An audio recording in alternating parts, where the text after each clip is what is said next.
Além dessa complexidade na estrutura de tributos tributários que nós temos uma série de distorções que prejudicam o funcionamento eficiente da economia e prejudicam o crescimento econômico do país. Eu vou falar um pouco mais sobre elas.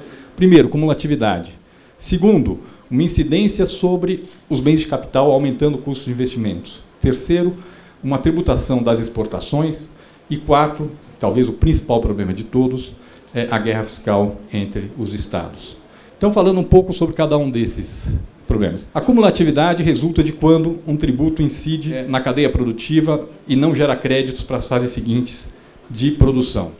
A incidência acumulativa, ela traz uma série de problemas para a eficiência econômica. O primeiro é que ela induz uma verticalização artificial das empresas, muitas vezes em detrimento de uma organização produtiva mais eficiente. Muitas vezes, em função da incidência tributária, você deixa de terceirizar uma atividade que poderia ser feita de forma mais eficiente por um terceiro e passa a fazer essa atividade dentro da empresa. Por quê? Para reduzir o custo tributário e não porque isso é mais eficiente. Então, isso prejudica o funcionamento eficiente da economia. Segundo, quando você tem incidências cumulativas, você não sabe qual é a incidência total ao longo da cadeia produtiva.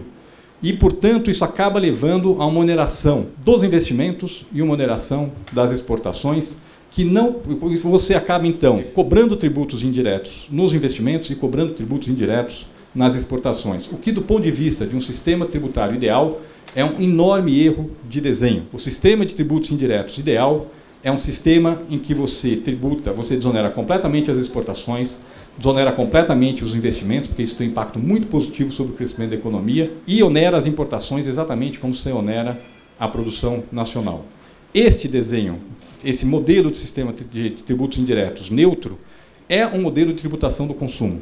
E, na prática, o modelo ideal é aquele em que a alíquota que o consumidor está pagando sobre o bem ou serviço que ele está consumindo, corresponde ao imposto indireto que foi pago em toda a cadeia produtiva. É um modelo transparente de tributação do consumo, e não um modelo de tributação da produção, como é o que nós temos ainda hoje no Brasil. O que nós temos hoje de incidência acumulativa no Brasil? Nós temos o ISS, do qual uma parte é apenas incidência sobre serviços para consumidor final, e essa nós não consideramos. E uma parte que incide ao longo da cadeia produtiva. Em 2006, isso correspondeu a quase 10 bilhões de reais de arrecadação, essa parte de incidência acumulativa na cadeia.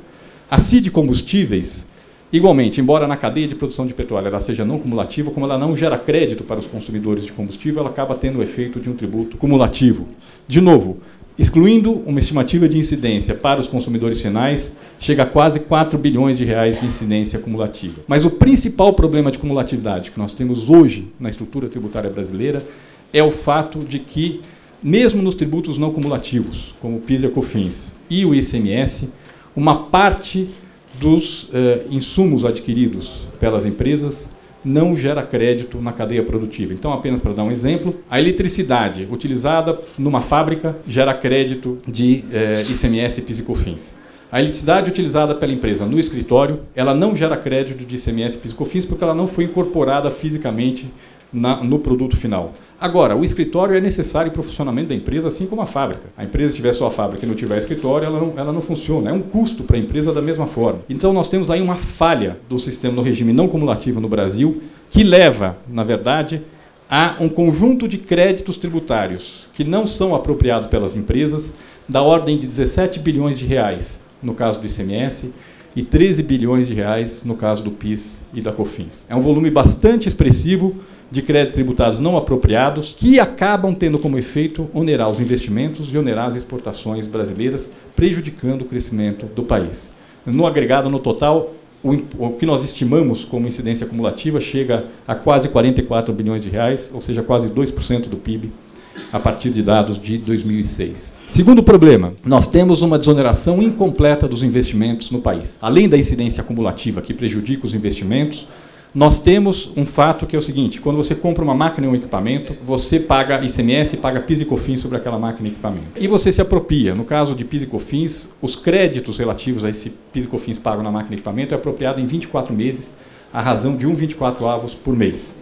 No caso do ICMS, esse prazo é de 48 meses. Então, na prática, o que acontece? Você paga, o investidor paga o imposto à vista e recebe o imposto de volta na forma de crédito a prazo. Então, que custo? Quanto isso representa em termos de custo para o investidor? Isso depende da situação financeira dele. Se nós tivermos uma empresa que está líquida e que está sobrando, não está endividada e está aplicando dinheiro no mercado financeiro, o custo de oportunidade dela é o que ela deixa de receber na aplicação no mercado financeiro.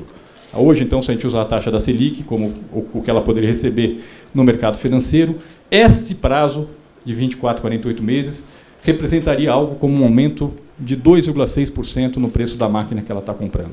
Se nós pegarmos uma empresa que está enforcada, tomando dinheiro na conta garantida, ou seja, o cheque especial das empresas, que o custo financeiro dela é muito mais alto, o custo desse diferimento na apropriação do crédito é muito mais alto e pode ultrapassar 8% do preço da máquina.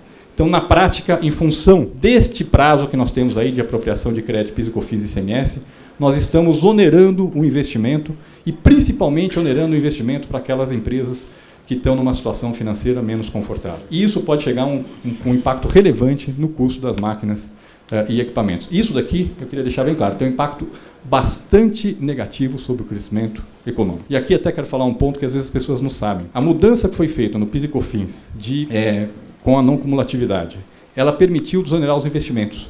Embora ainda tenha esse prazo de 24 meses para apropriação do crédito, o fato é que, na época da cumulatividade, você tinha incidência de PIS e COFINS na cadeia produtiva das máquinas e equipamentos, e essa incidência não gerava nenhum crédito para o adquirente da máquina e equipamento.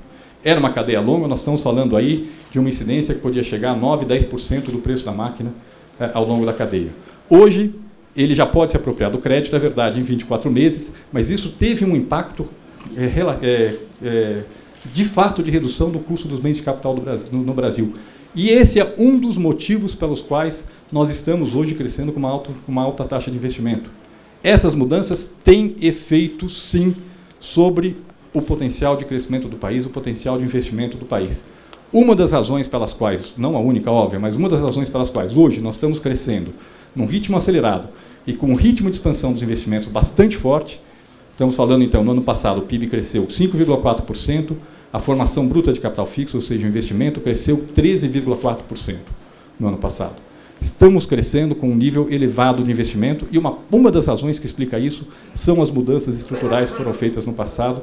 E é por isso, porque nós sabemos que aquelas que nós fizemos no passado tiveram um efeito positivo, é que nós temos segurança de que as mudanças que estão sendo propostas na reforma tributária também têm um efeito muito positivo sobre o crescimento da economia. O problema é que os principais problemas na estrutura de tributos indiretos no país dizem respeito ao ICMS.